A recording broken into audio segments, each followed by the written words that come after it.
You can see my screen, right? Yeah. Shyam, you can start. Good evening and welcome to Tamil Heritage Trust October Monthly Heritage Talk. A very quick introduction to Tamil Heritage Trust, though most of you already know about us, but there may be a few of you who are new to the program. Our objective is to understand, appreciate, disseminate, and celebrate India's heritage. And we are a trust that was set up about 11 years ago, and we've been up to various heritage-related activities in that period since then. Towards that, we conduct a number of different programs. The Monthly Heritage Talk is our kind of flagship program, which has been conducted almost every month without fail for the last 10 and a half to 11 years. We invite experts from all over the country to talk on a wide range of topics, and it happens every month on the first Saturday of the month, like today.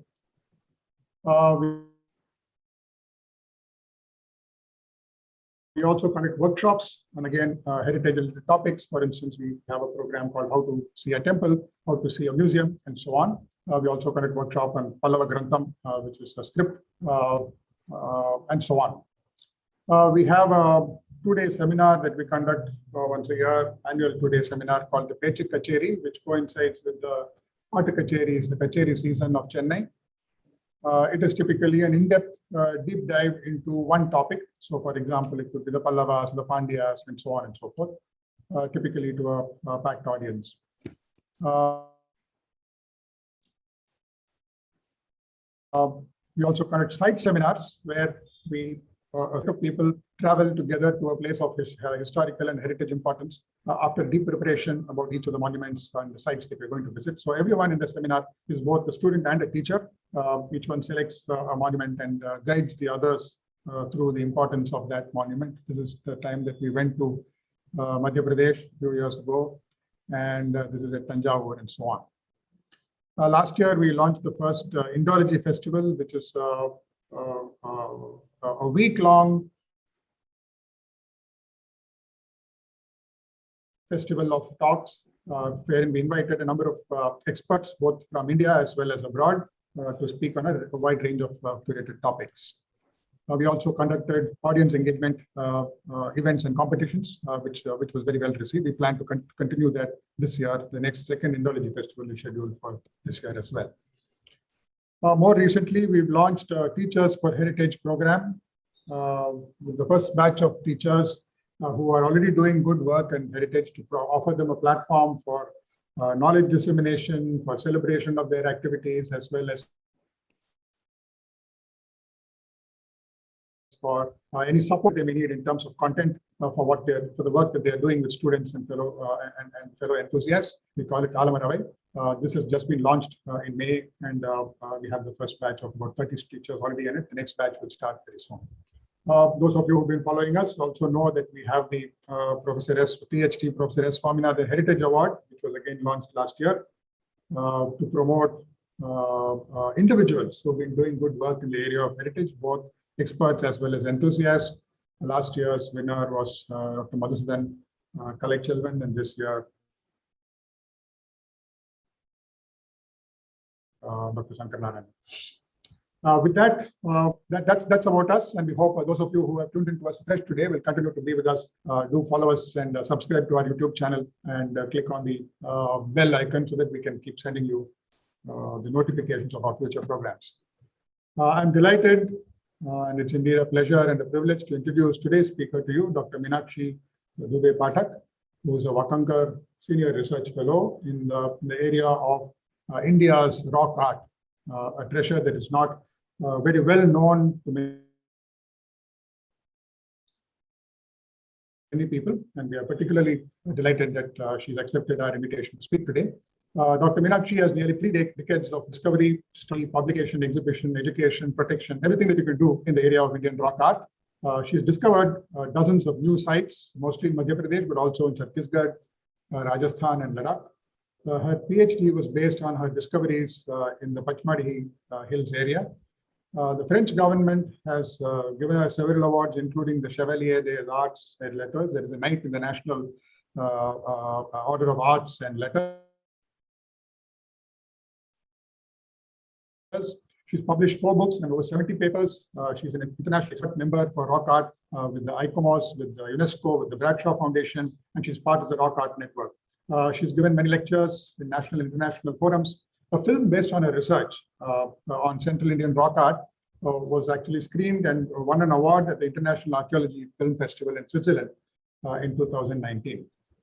She continues her work on Central Indian rock art and ethnic culture, which is now distributed over preservation, conservation, recording, and the study of the archaeological context of these pieces of art. I'm delighted to introduce to you Dr. Meenakshi Dubey-Pathak, and I request her to take over. Over to you, ma'am. Thank you. Thank you very much, Mr. Shyam. And first of all, thank you very much to the Tamil Nadu Heritage Trust. And I really appreciate your efforts for promoting our Indian heritage. And your trust is doing really a great job. And today I'm going to talk about, as you said, of course, about Central Indian rock art. And as you know, Indian rock art is very the oldest heritage in our country, but very few people are aware. Still, many people don't know about the oldest heritage. And this heritage is so fragile, we really need to save it, to protect it. Monuments can be protected, can be repair it little bit, but this rock art, no one can repair it. It's very fragile. So it's our fundamental duty. We should come forward to save our art, save our heritage. And now we'll discuss more about it. I'm going to start with my PPT and discuss more about it. Yeah.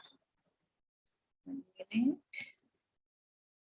Just a moment. Yeah. So here you see this is it's still not shared. not shared. All right. 1 minute, please.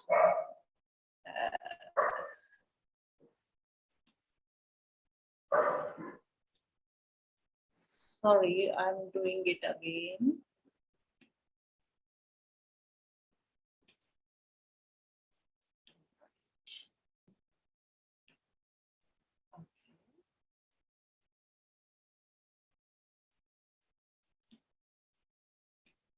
Yeah, just hit the It's okay now? full screen. It's okay now. Go to full screen and that's fine. Yeah. Yeah. Slideshow. Yeah. I'm going to. Oh, 1 minute.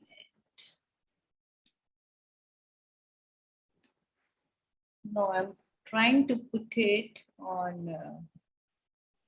What the matter? All right.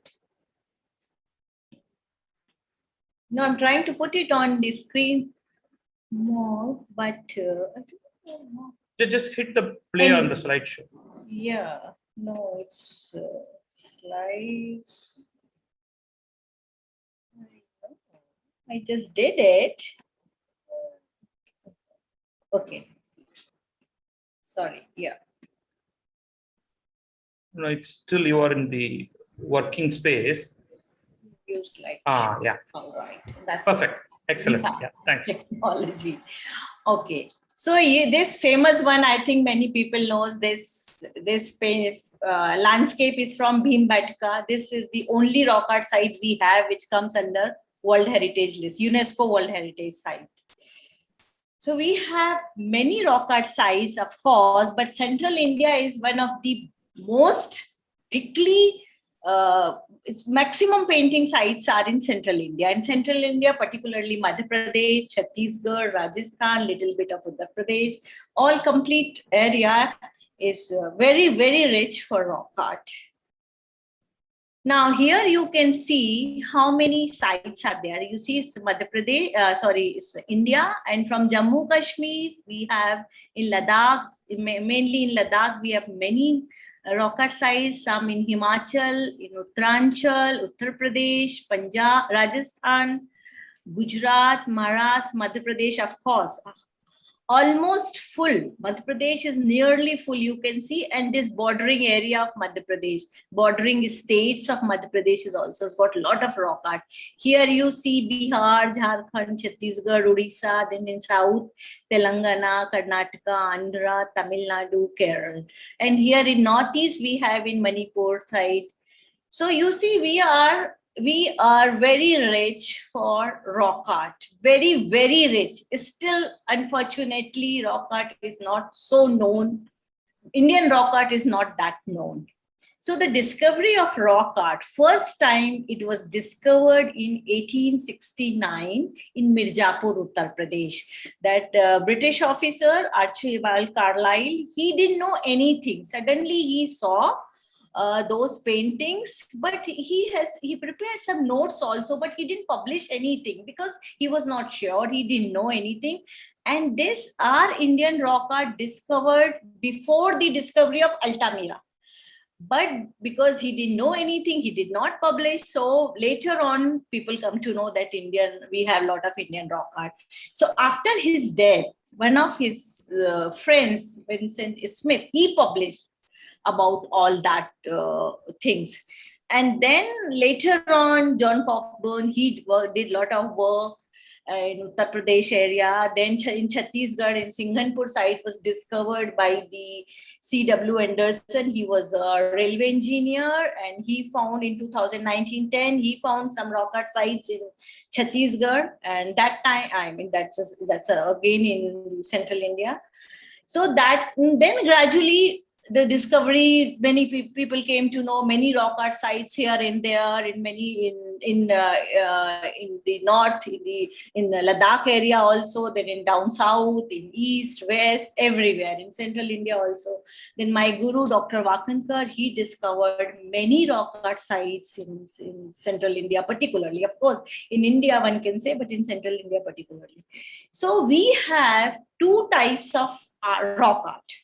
One is rock painting, one is art, I mean painting, pictographs and petroglyphs. So here you see this is a shelter, rock shelter, and paintings made without preparation, anything on the rock. It's just bare rock, and on top of that rock, people have just painted. Early people have used these sites just to paint, and they have used colors. The second type we have petroglyphs. These two from Ladakh. I have documented entire Ladakh from Pakistan to China border, and I found many boulders there, and all parallel to Indus River. And you see here in this big boulder, you can see a big ibex and many sheep and goats are there. And here another one, you see one chothan. So the technique of making it not color is just carving with stone tools, sharp stone tools. So those people, they have used sharp stone tools to carve these drawings. Okay. The next is, now the thing is why people made it. What was the purpose of making rock art, and how? What was the material? What was the medium? I mean, it's very common questions that people must be thinking, and everybody think. So the purpose of making rock art is always related with human mind, of course, with rituals, beliefs, faith.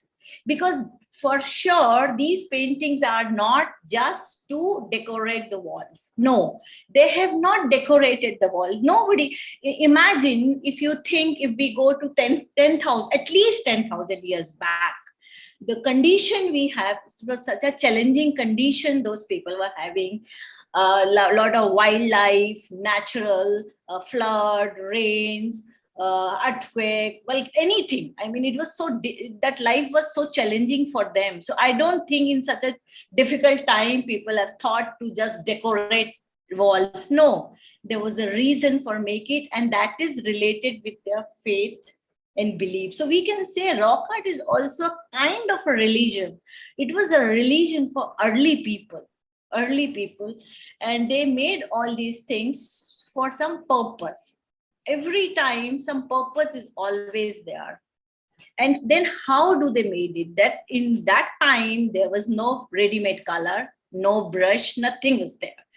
These paintings, they're made with natural colors, hematite, Out of hematite, you can make geru, the red ochre. In Hindi, locally, it's known as geru. So this red color, and for white, maybe lime or kaolin. And sometimes you see yellow color also, and sometimes black is manganese, because we didn't find any painting made with charcoal, in fact. But we have red, white, yellow, and some green also in central India.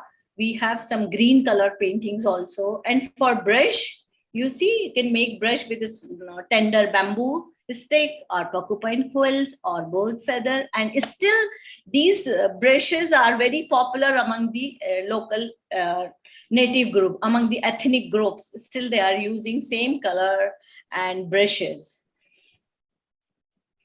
Now, the next important part is dating, because you must be thinking, how old is this? So, unfortunately, as I said, we don't have painting made with charcoal. Like in other countries, particularly in Europe, they have all those caves, maximum caves are painted with charcoal. So charcoal is easy to date because of carbon. Carbon dating, you get very accurate dating with carbon. But it's very difficult to date pigments. Pigments you cannot date. So red, white, green, yellow, whatever, we have pigments. And sometimes we have some black paintings also, but they look like they're made with manganese. So again, we cannot date it. But there are some methods to date if we have some deposits on top of the art. So maybe you can do some other techniques you can date, but still we are not going to get the exact date of that art.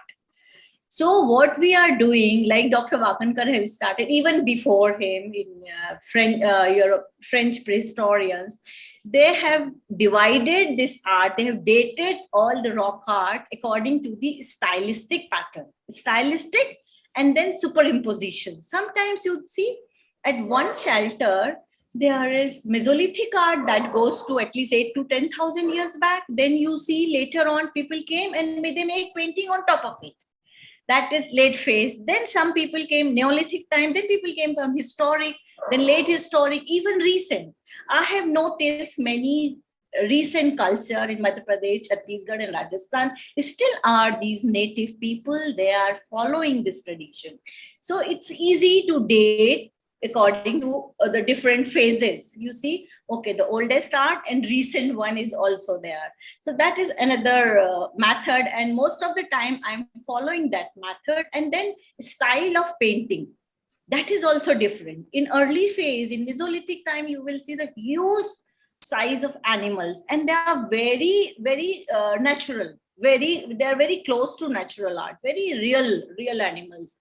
We just imagine in that time, in 8 to 10,000 years back, painting something on the rough surface, climbing and going on top of the hill or sitting somewhere in the shelter and using these natural color and that's those rough brushes and painting such a beautiful art. So I don't think people will do that without any reason.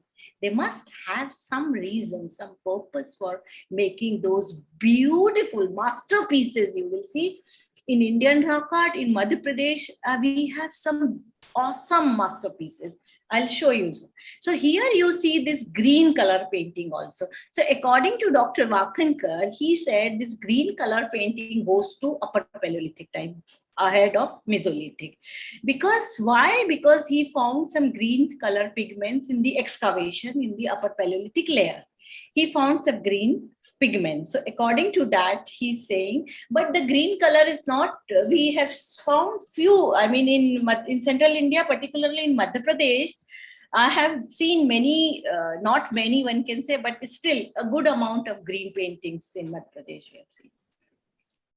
All right, so now here I'm just saying Madhya Pradesh is nearly full of rock art, as I showed you. Maximum district, nearly all the districts are having rock art. And recently I did a book on Madhya Pradesh, it's just published.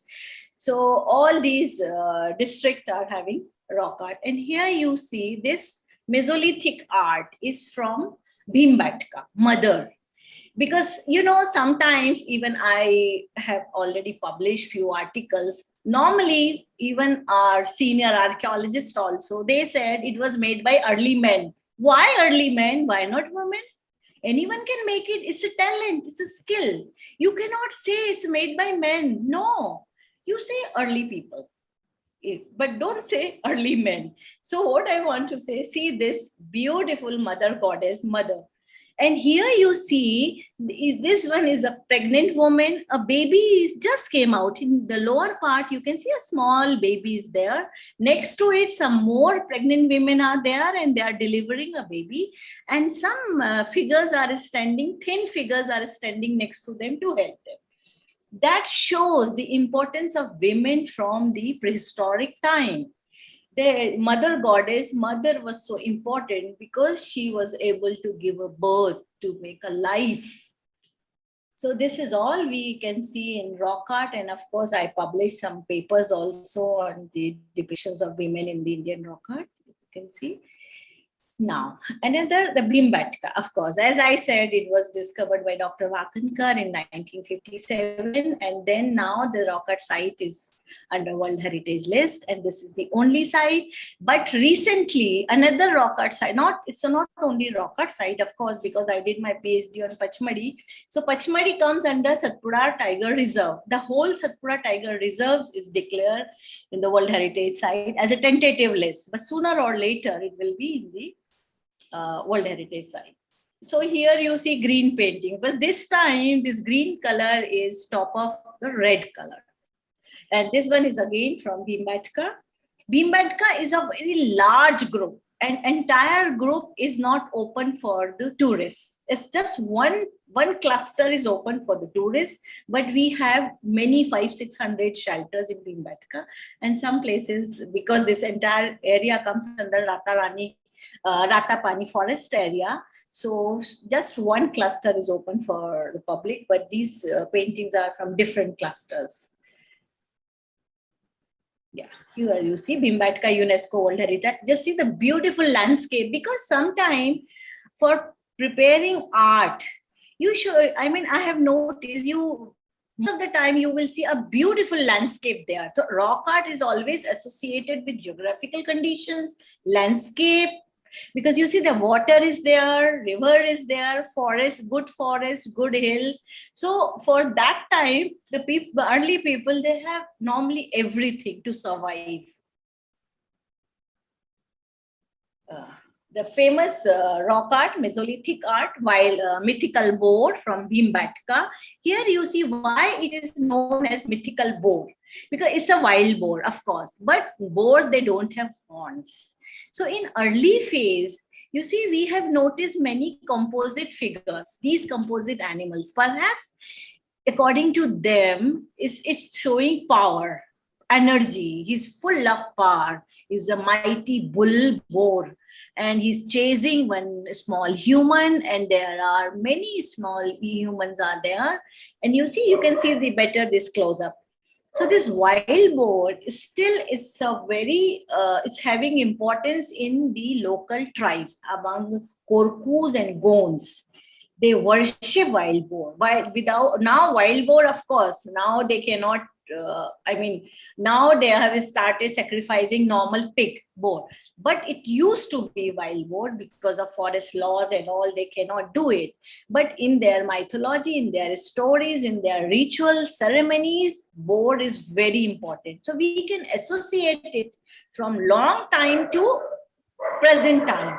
So this art is continuous, going on. Those traditions are transforming, but not vanished. Now, we are in the Mesolithic phase, of course. It's from 10 to 8, and it's where hunter-gatherers and all. Here you see it very much similar to ostrich, and you see its body, how beautifully they have decorated. Of course, I enhanced this figure. It's not like this. I have used a special software that is known as D-Stretch, and with that, I use that software to enhance rock art from last 10 years. I'm using it so that, you know, you don't need to touch art. We are not supposed to touch art. As I said, it's very fragile. It's better to take photos and you work at home. So this figure is enhanced. Here you see ostrich with 2 small chicks. So the climate shows these figures are telling us that people have seen ostrich in one time.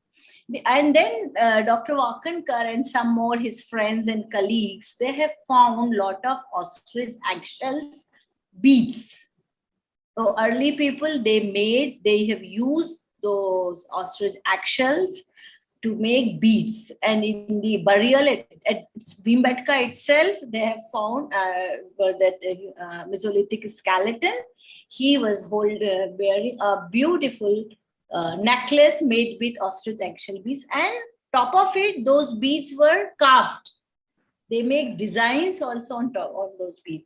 So, and then some ostrich eggshell beads they found in Rajasthan, also in Maharashtra, also, and in Madhya Pradesh. So we used to have it, but very long time. But then, due to climatic change, it's extinct. Now, the another one is, you see, it's from Pachmadi. It's a early Mesolithic phase. Here you see the beautiful peacock, but it's not in a very good definition because of natural weathering. Things are damaging, paintings are damaging, facing sun, wind, water, and it's all sandstone. Sandstone is very fragile, so it's very difficult. So, but you see here the big sign, rectangular sign, and some more big signs, and they are beautifully done. Just imagine, can we do it on the just rough surface, and with just those bamboo brush and all, they made such a beautiful art. And peacock is again in their stories. Peacock is again a very important bird among these tribes. And these signs, they made these signs, and these signs are reflecting, showing they believe they correlate these signs with their ancestors' soul. They believe though their ancestors are residing inside these souls. They have kind of stories. Now, another one is again from Madhya Pradesh. You see this beautiful hunting scene.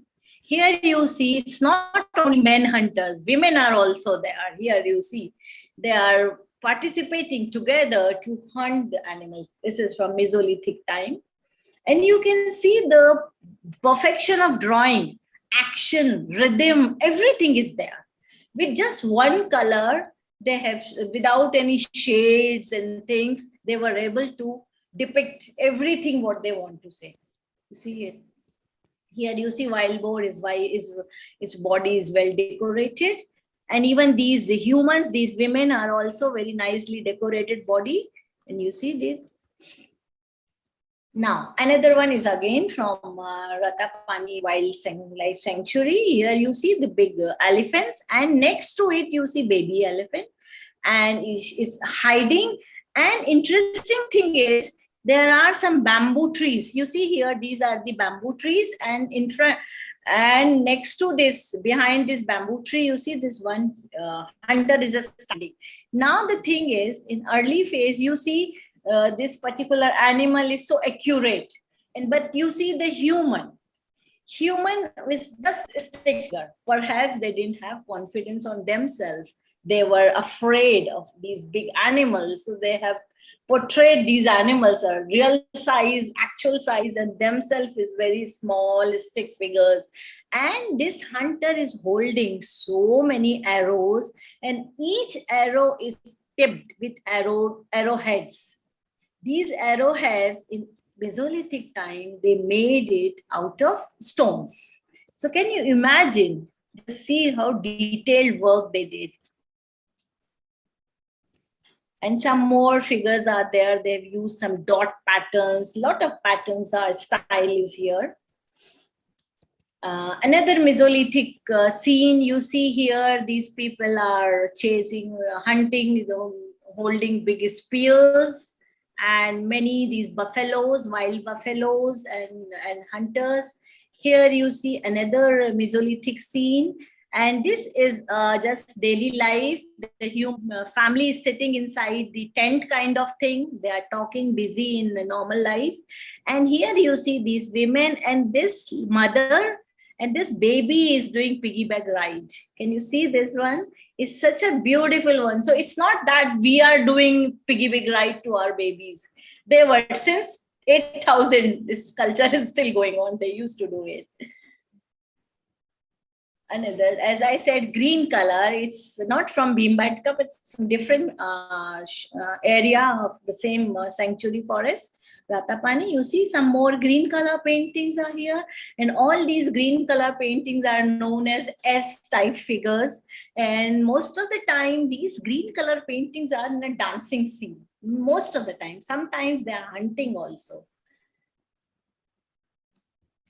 Now, after that, we see phase changes. Time, according to time, things have changed. Now we are in Neolithic time. In Neolithic time, perhaps people have started understanding they can control animal. They have started thinking to domesticate them, to do some agriculture for plowing, to make potteries for domestic, making huts, chariots, lot of things happening. You know, a lot of development you can see through the rock art. So here they are hunting hump bull. And then people have started making their plowing or chariots. You see, this one is from Chaturbhujnath Nala. This is from Urdan. And here you see the wheels. And rock art shows the entire story of development. You can see everything in rock art. Yeah, here you see some animal. This one is from Chhatarpur, Bakswaha site. It's again in this sanctuary area.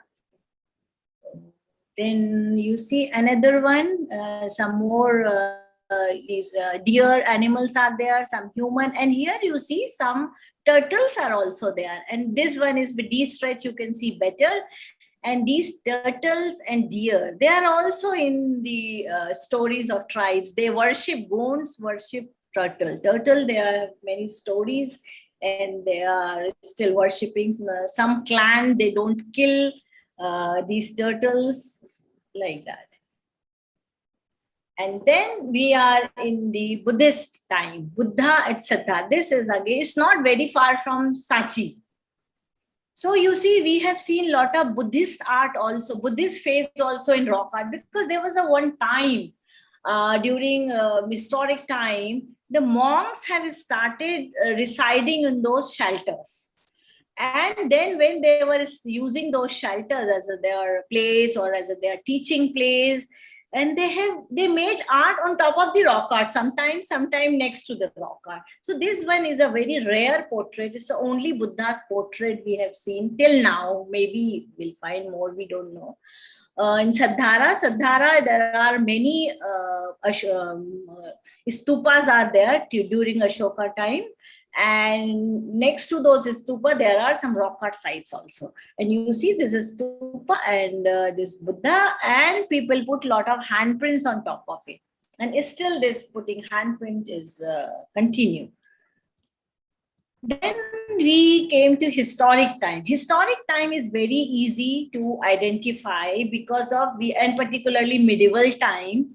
Because in medieval time, we have different dynasties, their typical sword, shields, their typical attire. With that, we can date these paintings. So that you see historic time, and after 15 BC and AD, 800 AD, and then 800 AD to 1300 AD, we have medieval time. And after that, we have recent time. That recent time is still going on. Still you see some very remote places. These tribes, they go there, they worship art, sometimes they make dots, they make small religious signs also, or they just put some offerings, because these rock artists, they are Dev. They do manta, they do wish. They have a lot of respect for them. It's like this rock art is for them, it's their temple. They go and worship there.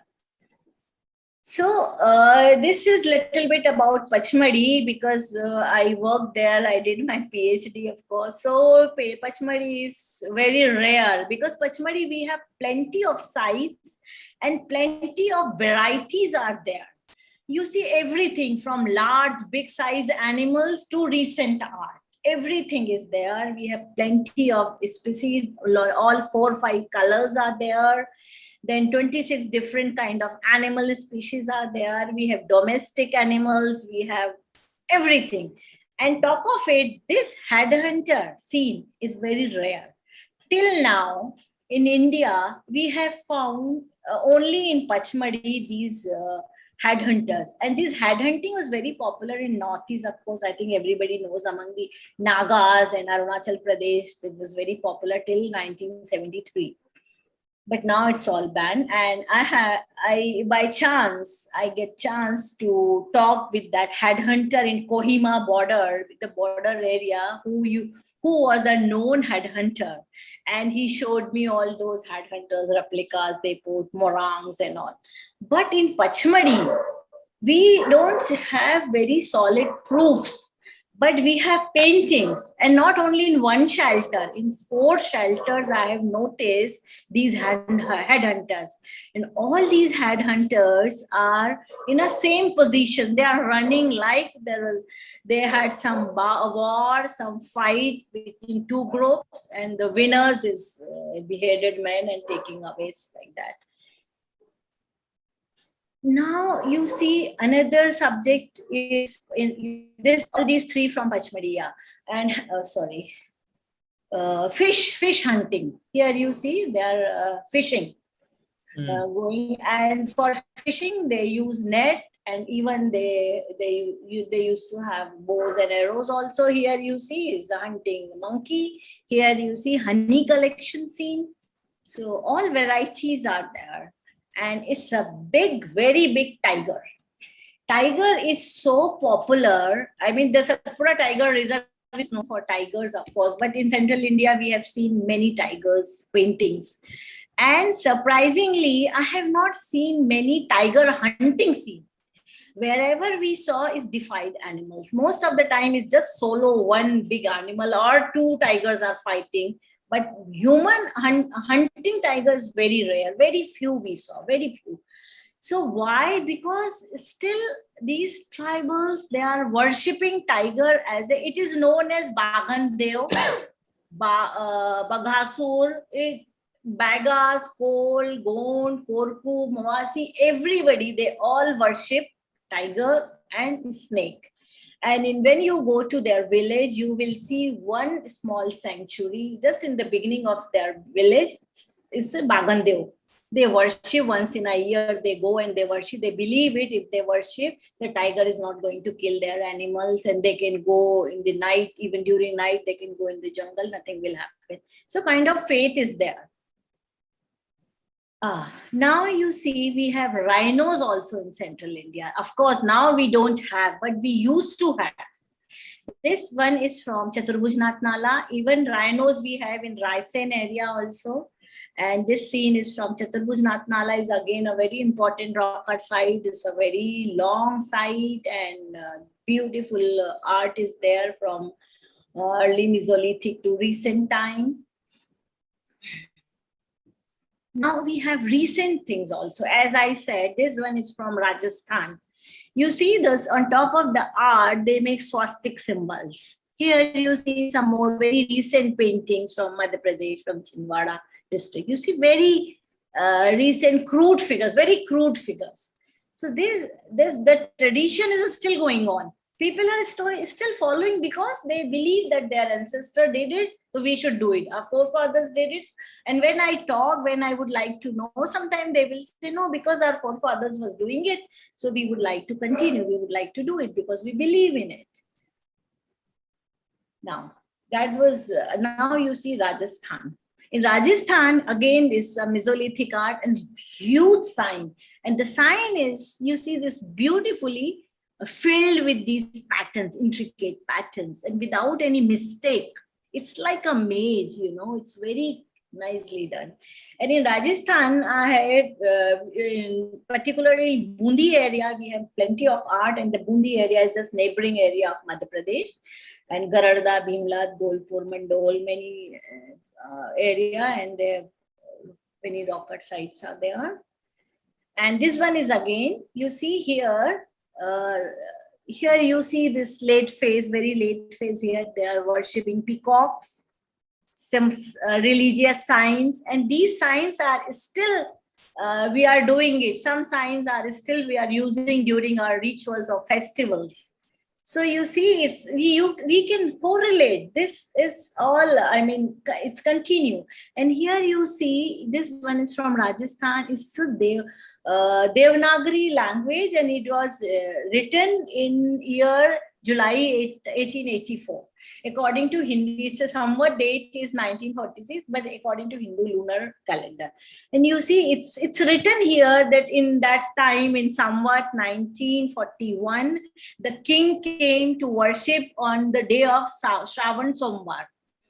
So on top of the art, behind you see there are some paintings, but those people came, they worship something, and they have left with some inscription here.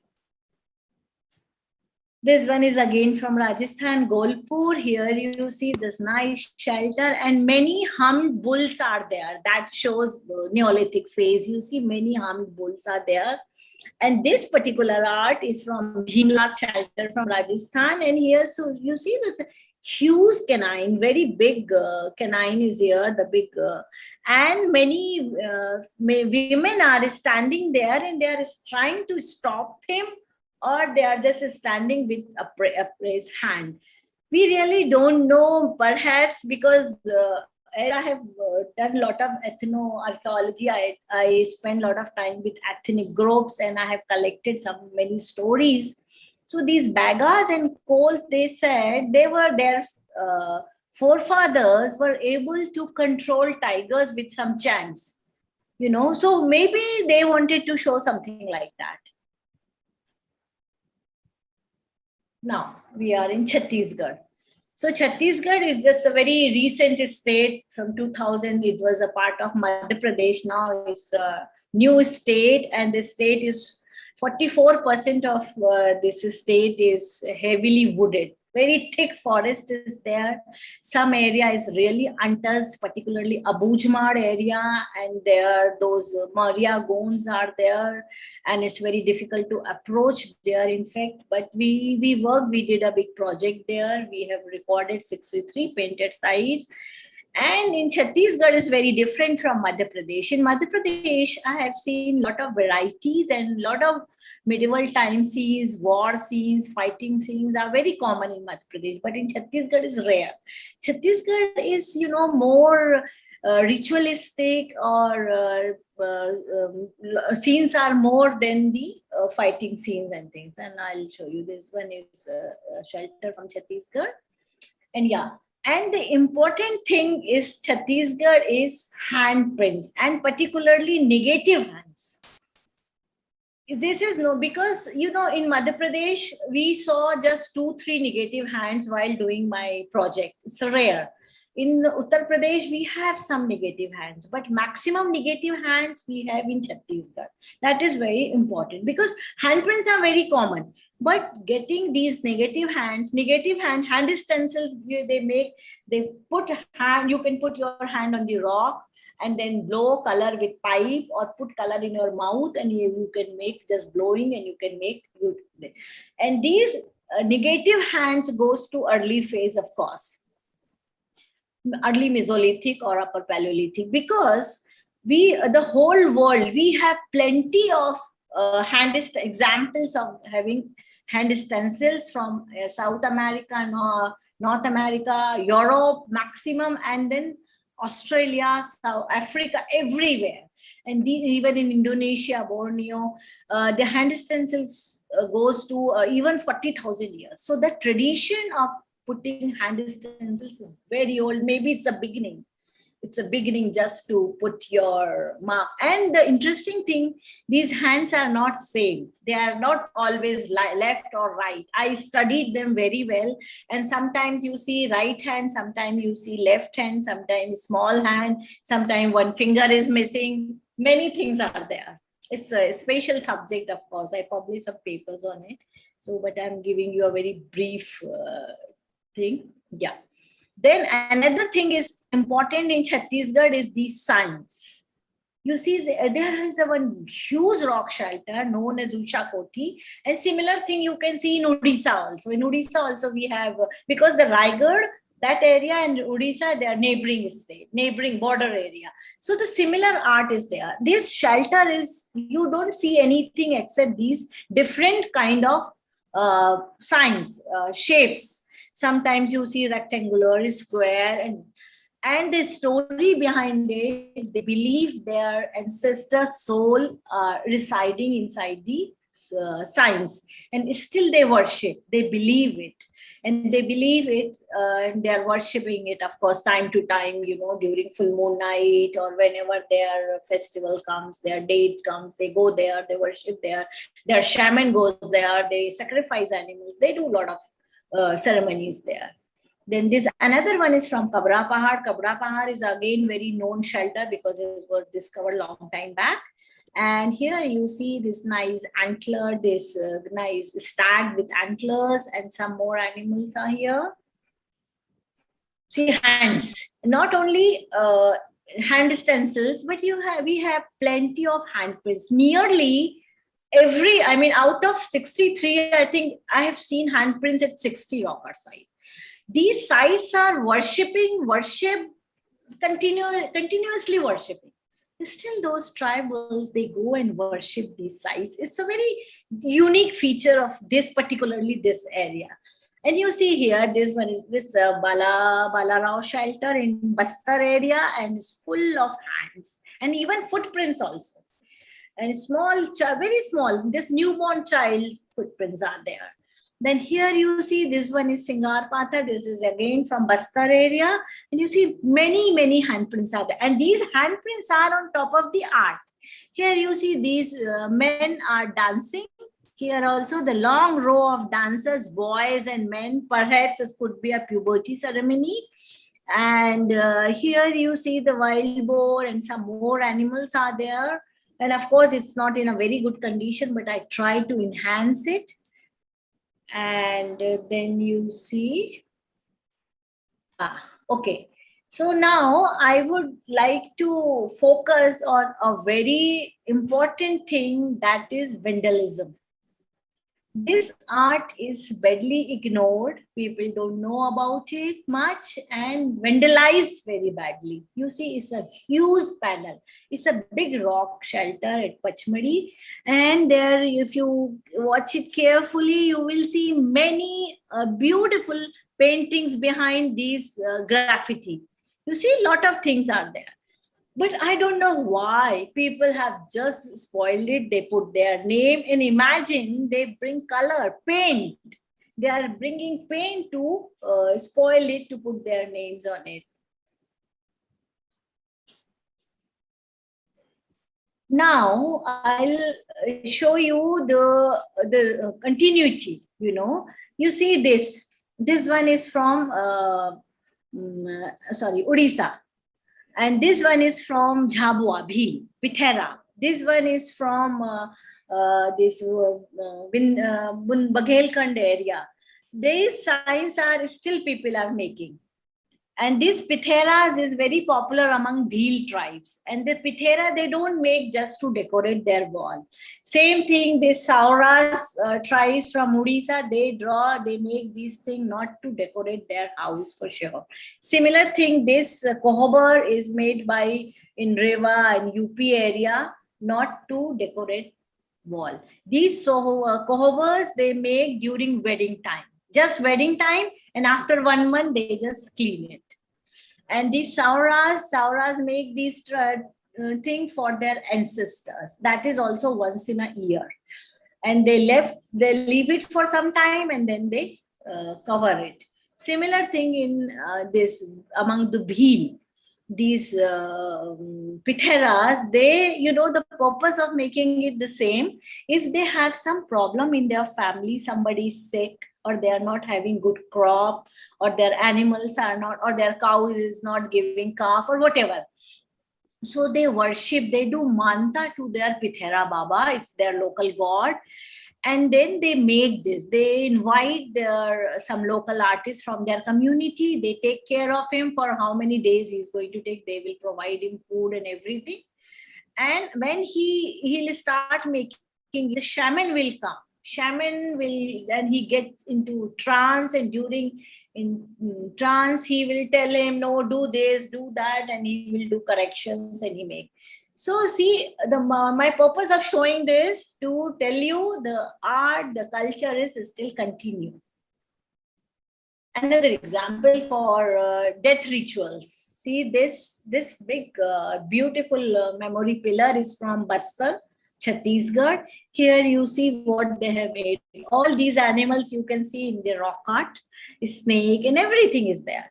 And here you see this big bird made with wood. Bird represents soul, flight. And these animals and their stories are there. And next side, to both sides they paint. The other side, what they make, sometimes they make the whole story related to with the disease. Whatever he likes, whatever he used to do, he paint about it. The second example is from Madhya Pradesh, Korku. Korku tribes from Madhya Pradesh, and this one is from Pachmadi. They make, this is also memory boards. Anybody who died in their family, same story for both Muria Gons and Korku, within the 10 or 12 years, it's compulsory to make these boards. They don't go to Ganga or to do Shraddh and all, no. This is the only ceremony among them. So what they do, they will get one wood piece from the jungle. Before cutting the wood, they worship tree, they apologize, they do worship, they offer thing, and then they take one branch, they cut, they do not have puja. I mean, it's a very long procedure. They said it's like death ceremony and marriage ceremony is very same in there, and very expensive affair for them. And then they call some artist from their community. He will come, he'll whatever they will say, he will make drawings on it, dancing figures, sun, moon, his name, or riders, horse riders, like that. So, and after doing it, they have some particular places in Pachmadi or in neighboring villages, and that is there only they will go and deposit it, and they'll have big ceremony whole night. They dance, they worship, they do all offerings. Shaman will get into trance, and lot of things they do. So I have attended these ceremonies many times. So once I just interviewed them, I wanted to know why they made horse rider. I just asked, you don't have horses, your this relative, father, mother, whoever died, he never ride this, so why you are making it? So you know what they said? They believe that in next life he'll be like king, because they have seen the king used to ride horses. So they want their father, their relatives, their whatever, their dear one he should have better life, next life should be better, and they make all these things. And all these horse riders and things we have seen in paintings also, not always fighting. Sometimes you see just decorated horse riders, and these horse riders are all still very popular among tribes and villagers. They go, they worship things like that. Yeah, here you see, as I said, this rock art is a Dev. It's a kind of temple for them. They are worshipping. This is from Chhattisgarh. They are offering, worshipping. And they feel that it's the sacred place. It's a very powerful place. Now, another vandalism. You see the close-up of what I showed you, the people are. So tribals are never damaging their art. The outsiders, those who go to visit jungle, visit sites, they are the people who is spoiling this art. And it is not good. If somebody will come, go to your temple or church or mosque anywhere, if he'll damage, you won't like it. So why you are doing it? Why you are damaging the art of somebody? I mean, I'm requesting everybody, please help and please promote art and please educate people not to do this. Another vandalism. You see, it's a beautiful panel from Pachmadi. And here you see the people, there's a fighting scene, and this composite figure, which is very popular. You can see in the temples also, known as Vyala. And it's got tiger head, but horns and things. And here you see one human is beheaded, and arms are also cut, and some drops, blood drops, and some drops are maybe indicating blood. And the lower part is totally damaged. You see? It's sad to see, I mean, such a beautiful art people are damaging. Yeah. So as Mr. Sham told, I'm already working in this field from last many years, and I get chance to protect some sites with the help of Forest Department, and I've requested them in Satpura Tiger Reserve. We have protected 10 rock art shelters. So these sites are well protected. People can go and visit, and I wish if we can protect more and more sites in our country. And I think everything we cannot say, okay, government is doing. We as an individual, also as an individual, we can try to protect our heritage. This again from Chhattisgarh, as I was saying, but see the lower part is again some graffitis there. It's by some officials, you know. Anyway, so please come forward and save rock art. It's my request to everybody. Please promote rock art. Please educate people. Thank you so much. Thank you. Thank you, Dr. Meenakshi. That was quite interesting. In fact, I was hoping that this will go on for some more time. So there are some of them I would really like to ask you. So you showed a range of art from different locations from across Madhya Pradesh, Chhattisgarh, Rajasthan, etc. Now, I have, we were fortunate, some of us from Tamil Heritage Trust, to visit Bhimbetka 3 years back. It was quite fascinating. Even the what you say is a very limited portion open to people like us. Yeah. There were a range of drawings, right? Now, my first question is to really try to understand. You yourself made this comment that it is difficult to date them using carbon dating. Not possible, right? Yeah. The quality of art, if making a certain value judgment today, we could see just stick figures with no features whatsoever.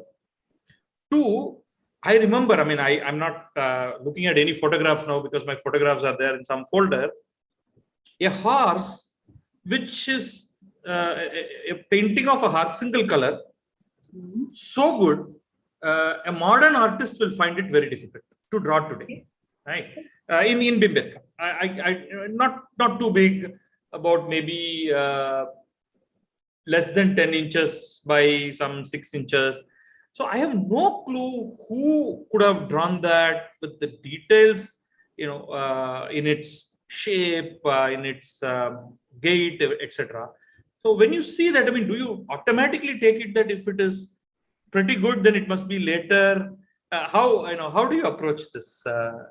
When from an artistic viewpoint. Look, I told you, see, it's a God-gifted skill. Everyone cannot make it. Some people, perhaps they would like to do it. I mean, it's a very simple thing. And most of the art is, you see, it's very full of aesthetic, one can say, And I'm sure people, only good people, I mean, the people from their community, those who are good in art, they have made it,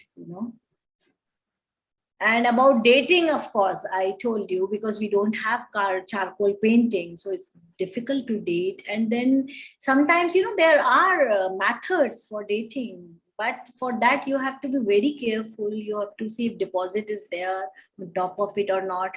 Because I don't want that people should damage art, because for dating, you are going to remove pigment. Means you are going to damage art. So it's very important, and I keep on telling, especially for the young students, those who are working, doing research, I keep on telling, don't be so ambitious. Don't damage art. Wait for some more time. See, and if you take out that pigment, if you do those dates, still we are not getting exact date. We are nearby, okay. But because we cannot date pigment, so it's very difficult. But of course, with the landscape, surroundings, culture, there are many things on the basis of that we can date art. there is a very interesting question Sure. which I thought was very relevant. This is from Jumur Das. It says, you mentioned that the people had very challenging life then, but it doesn't mean that they did not have any leisure time to draw or paint. So why the paintings have often been connected with ritual? Because you repeatedly at many places said this must have some ritualistic background. And why do we have to say that? Yeah, because it's on basis of my research. It's still you go, I mean, I'm sure people get chance to visit villages. Wherever you are staying, you go and visit those villages. And you ask them, I mean, why they decorate their village during Diwali time only? Why not throughout the year? They make art during some particular time. Haryali Amavasya, that Haryali will come, Gons will paint, they make 2 drawings out of that. The Nag Panchami will come, they make serpents designs, So most of the time, this art is related with some purpose. But of course, some exceptions are always there. Of course, maybe 1 or 2 odd person made some paintings, but on an average, art is related with some ritual for sure. Because I'm telling you on my research and studies. This is it's based on the continuity that you have found with the current tribals. Yes. That they treat art as a ritualistic process, and therefore their ancestors or whoever lived in that region should have also used art for ritualistic purposes. Yeah, because for them it's not art. They'll say this, no, it's a god, it's this, like that. But now the new generation, they have started making some flowers and leaves kind of patterns. The time is changing because the young generation is forgetting, even among the tribes. Now they have mobile, they have everything. So their concept is changing. But when you talk to the elderly people, old, because I have testimonies from 104 years old men and women. So that's more authentic. And they said, this is what our ancestors are doing it, so we are also doing it. But this is all related with their culture. Even I have noticed these Korkus during wedding or Diwali, they make signs. A similar sign I have seen in rock art also. And even you see these festivals, like recently there was one festival is known as for Mahalakshmi. I don't know about South, but in Madhya Pradesh. And for Mahalakshmi, they worship one elephant, statue of elephant, and to goddess Lakshmi riding on it. Right. So from where it came? Because you see a lot of similar paintings I have seen in the art also, in the rock art also. So, and even in Chhattisgarh, they have started depositing many animals, tiger, bull, elephants. They make all these beautiful terracottas and they are using it as an offering. And they put those under the shelter. So for us, it's a beautiful terracotta art, but it's not for them. Now, because of marketing, government is promoting, so it's going all around the world, people are buying. Even for dance and music is also mainly not for them. Entertainment came later. But first thing, the purpose behind it is to please God or to do something. Even these Gons, they dance, they do that Horn Moria dance and all for a particular time. They don't dance every time, So there are things are like that. Okay. There's a question from Krishna Kumar. Why do we have so many rock art sites in central India and not in other parts? So the density of it. Is it because other regions have not been explored enough, or there is some special reason that you can surmise? Yeah, I think it's the main is geographical condition. Because we have Satpura and Vindhyachal ranges and river and thick forest. Wherever you go, if you find thick forest, good sandstone, good shelters with very good overhang, chances are there to get rock art. But of course, in Ladakh, there are only boulders, but the boulders are also engraved. It's not like that. Yeah, maybe in South India, maybe sites are not well explored. That's another possibility. But for Central India, that is the main reason is, in my opinion, it's a geographical condition. Because geographical condition counts. Because that time it was thick, heavily thick forest, river, waterfalls, Everything was there, fruits, everything was available to eat, to hunt. And when you have thick forest, water means you have animals also. So geographical conditions, climate, landscape counts for this rock art thing, No, in terms of comparing the rock art images in India with those of, let's say, around the world, let's say something which we are very well familiar with, like Lascaux in France. Yeah. How do you, compare them in terms of the themes found there versus, let us say, Bhimbetka? Let's just take two sites like them. Yeah. Compare and contrast in terms of, would you see this is geographically like as far apart as we can ever consider, but did the early humans, or the period of their respective paintings may also vary, were they thinking of similar things, were they doing similar paintings? What can you say about that? Yeah. I have visited, of course, 40 painted caves in Europe, in France and Spain. And, first thing, like you said, Lascaux. Lascaux is from Magdalene time.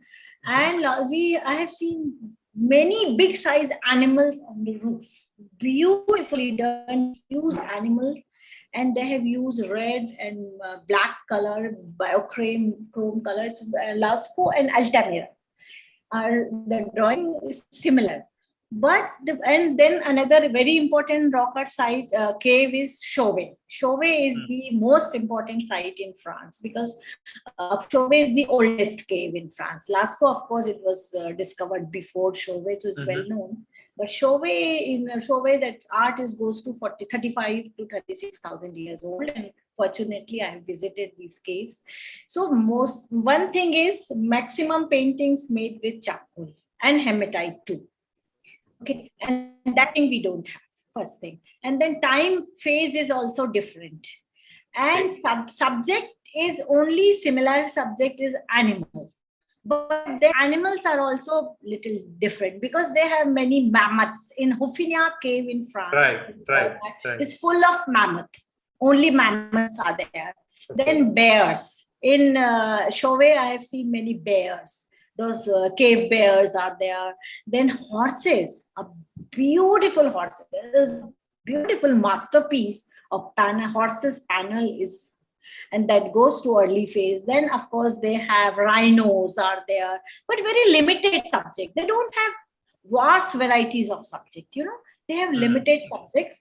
And then they have a lot of Venus mothers, vulva signs that we do have. We have Venus, we have pregnant women's are we have women signs are also there. And these women signs are everywhere, not only in we have, but from Russia, Siberia, South America, Europe, Australia, everywhere. That shows the early phase, how they give importance, and they used to worship Mother and Venuses, like that. Okay. There's a question from Prabanja, and there's also another interesting question which I'll come to next. Okay. It says, have you visited any rock art sites in Tamil Nadu? Not really. No, I saw once, yes, when I came to Madurai. But, not as a researcher. I was with my family and I didn't pay much attention. I just saw it and back. And for this, I like to come alone and spend time for research. No. There are sites which are in the Nilgiris district in deep forest. Yeah. But some which are accessible right in the middle of places like Viluppuram district. So, but the awareness is, Bhimbetka is a very well-developed UNESCO World Heritage Site. In Tamil Nadu, we have none of these sites which are actually in the tourist map in a sense, where you won't even, the ones deep in the forest, it's better to leave them as it is. Otherwise, you are messing up the forest itself, right? Yeah. But there are certain places which are not in the forest region, which I feel can be brought into the tourist map to give people an idea that there are these things. Even if you don't allow people close by, you could set up telescopes at a certain distance, observation posts, and sort of tell people that these ancient rock art sites are there and to know more about them. It's something that is for the tourist department. Even in the popular literature, see, we have one very well respected researcher called Gandhirajan. You might have read some of his papers, who specifically writes a lot on rock art, and he and his friends research. They identify new places. Some tribal in the Nilgiris region would have spotted, and they get to know, go there. So, but it's not very popular in the popular press. Does not really write about it, talk about it. Not even talked about in the school books, which I hope. That's a big. We really want that it should be in the school book. And tourism, yes, we can start tourism, because now I'm working with Madhya Pradesh tourism and I'm giving my advice. I'm working as as an advisor for them. So I'm requesting them also, when we are going to start rock, we are going to open sites, but condition before, not before protecting sites. Correct. Rock art protection is very important, because sorry to say, but I have noticed that Bhimbetka, half of the tourists, though, people just go there to take selfie. Correct. And they're standing in front of art, they are taking selfie there. They have no questions. They don't think why people made it, what was the color. I mean, no curiosity. I have noticed they are just standing for this. So it's really sad. When I see, I said, oh no, what is this? So of course, that is why, because they are not aware. I don't blame anybody, because we should have all these in the school books, in the school curriculum. From the beginning, they should know. Even why not? We should take our nursery kids to the museum, to the sites. From the beginning, we have to tell them. And these kids are going to educate others. But only thing is, if wherever in any part of India, when we start tourism, we have to protect site first. Simple grilling. We have to put simple grill. So nobody is going to touch it, because it's a human. We Homo sapiens, we humans are very curious. We have very curious mind. Sometimes people like to touch it. Oh, what kind of color is this? What kind of stone is this?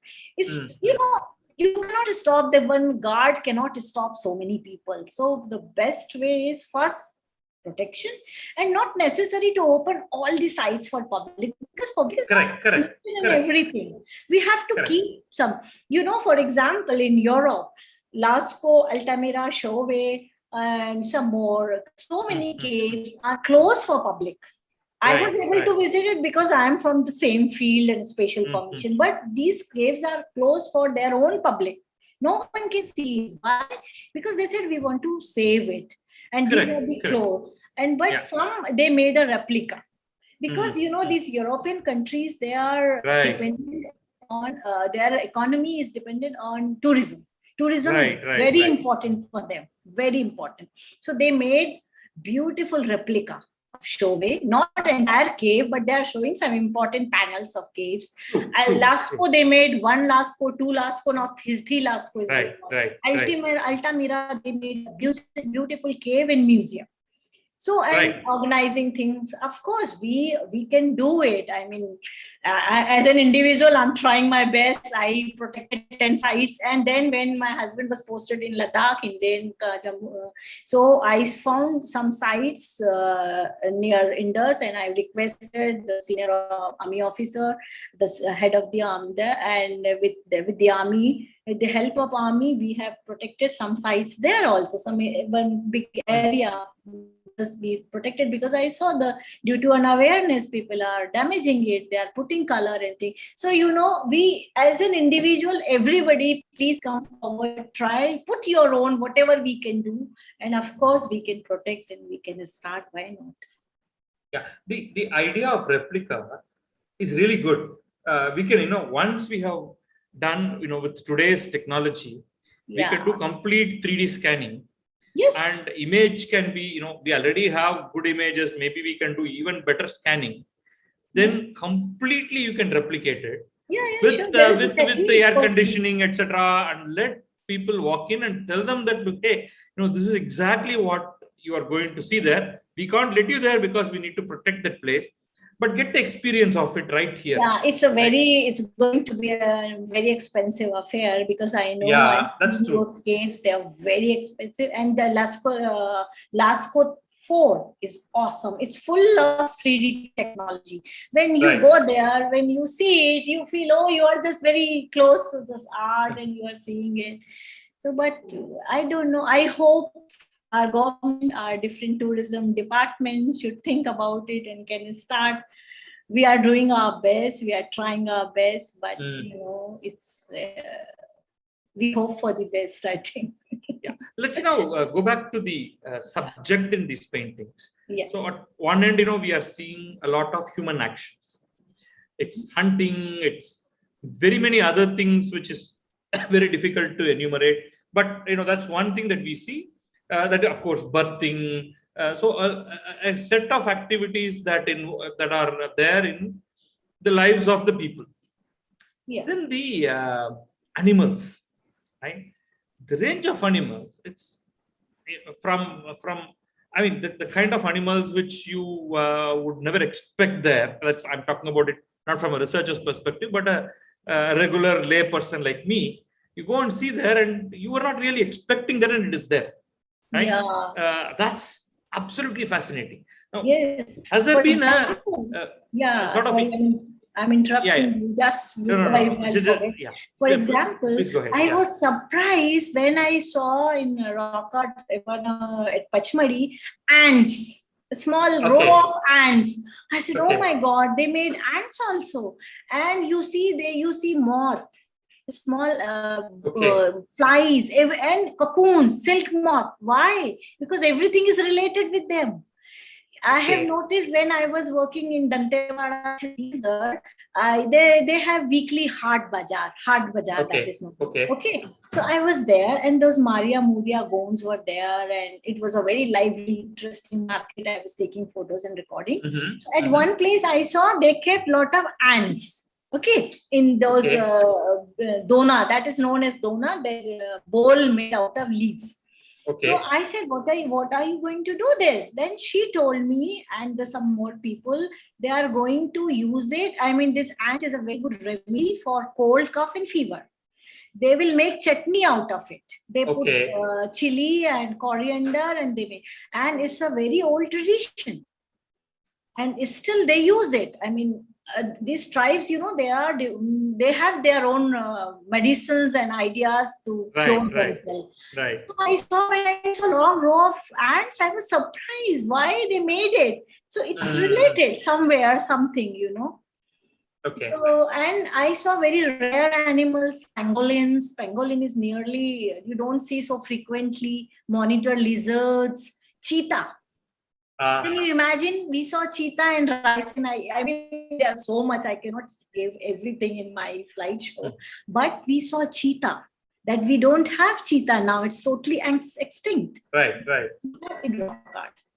You talked about lions. Lions, tiger. yes, we have lions. Do we have lions? We have lions also. Yeah, I said now there is so much in such a short time. I don't know what to show, what to not show. Yeah, but that leads me to the next thing. I know it's not a one-person we have project. Lion, tiger, panther, leopard, everything. All kind of animals you can see. Serpents, beautiful paintings of big, huge size serpents. Okay. Many. So crocodiles, alligators, fish, you name it. Turtle, scorpion, everything is there. Each and everything. Yeah, that leads me to the birds also. A wish. Is there any effort in the research community to put together an encyclopedia of rock art, of enumerating everything that is there? I'll tell you where I'm even coming from. Right. For example, if you look at the Indus civilization symbols or the signs, the serious research starts once they have basically enumerated everything and create a concordance of every single symbol, of how many times it has been found, where, and they are all numbered, enumerated, and then the researchers can research sitting where they are. Not everybody has access to these places like you and some of the researchers, right? But if there is a way in which all of these things are taken, snapshots brought in, a crowdsourced effort, which basically identifies the location and then marks what it is, and then even an attempt in terms of possible guessing of dates, then the huge compendium becomes at one end for teachers, a resource to teach school children, but for serious researchers to start building their thesis in terms of what and when and how these things have been depicted. I know it is a huge task. It is not something that we can say, hey, can Dr. Meenakshi do that? But it's something much bigger. No, yeah, I got your point. We have already published many books, many articles are regularly published in people. Right. And those who are working on rock art in India and all around the world, there is so much. I have published so many papers. Wherever I go, I work. But the problem is in our country, researchers are not very well supported. For working in rock art is not easy. You have to be funded, nicely funded, to work comfortably. And that's a big problem in our country. So I don't think, sometimes we won't get quality of research. People are not having enough. They are not well equipped with everything. So there is so many things, but people have a lot of expectations. But just think about it. I'm fortunate that because of my husband is in the army, so I get chance to visit all around the country, places wherever I was, or I work with Dr. Wakankar, or I have got national fellowship, whatever. So I keep on trying, and it's my passion. I'm doing it, but it's still, I feel. We have to do lot for rock art, and for, like you said, Indus is one area, one place which can be studied very well and which can be written each and everything about it. But rock art is not like that. It's not in one place. It's all around. It's everywhere. And every place, like when we think about Manipur art is very different. Engravings are there. The subject is different. Ladakh is so different. There is no comparison. Ladakh and Central India, it's very different. Their topics are different. Their animals are different. Their designs are different. But of course, some belief, faith, something one can relate, but not everything. So it's like that. It's a very vast subject. And we need a big support from government or some good organizations, those who really like to help us, or it's not that easy. We'll just round it up with one last question. Shilpa Vadekar asks, we found bears in many cave paintings everywhere. Is it any indication of a bear cult? Is that, I don't know whether we have ever seen any tribes worshipping bears by any chance? Bear cult? No, I don't think so. Till now, I didn't get anything, but I cannot claim for anything. Who knows? Because normally, the cult, they do buffaloes, wild buffaloes, boars. As I said, is very popular. Serpents, yes. I didn't come. Tigers, elephants also have been worshipped. It's all common. Turtles, they worship. They use fish and crab for their magical practices, It's very vast subject and vast many things. But bear cult, I never heard. Maybe, who knows, in some area, but in Central India, I didn't notice. No. In Ladakh, of course, I know about ibex and all. They used to do it, but Okay, great. I think this has given us a nice glimpse into rock art. Going and visiting those places with the help of even some printed, introductory booklet. It's still very difficult because it's the immensity. I'm just talking about Bhimbetka. I'm not even talking about, I've not been to very many other places. Yeah. The number of paintings that we can count, or in hundreds. And if you actually count, I mean, I'm talking about only the region that is open to public. Yeah. Probably if you count carefully, there are probably 1,000 pieces right there. It's just overwhelming. In fact, we reached there in the morning, and by the time, we were supposed to get out, it was just too tiring, honestly. There's just so much, and you have to walk, and beyond a point, though there are boards and information, it is not sufficient to really appreciate it fully in terms of the possible inner meanings and art techniques. It's a very vast topic. I think booklets are there. Yes. So we had prepared something based on all these booklets. Had some lectures pre-arranged, and even with all of that, the whole place is so overwhelming in terms of the amount of material there. Oh yes.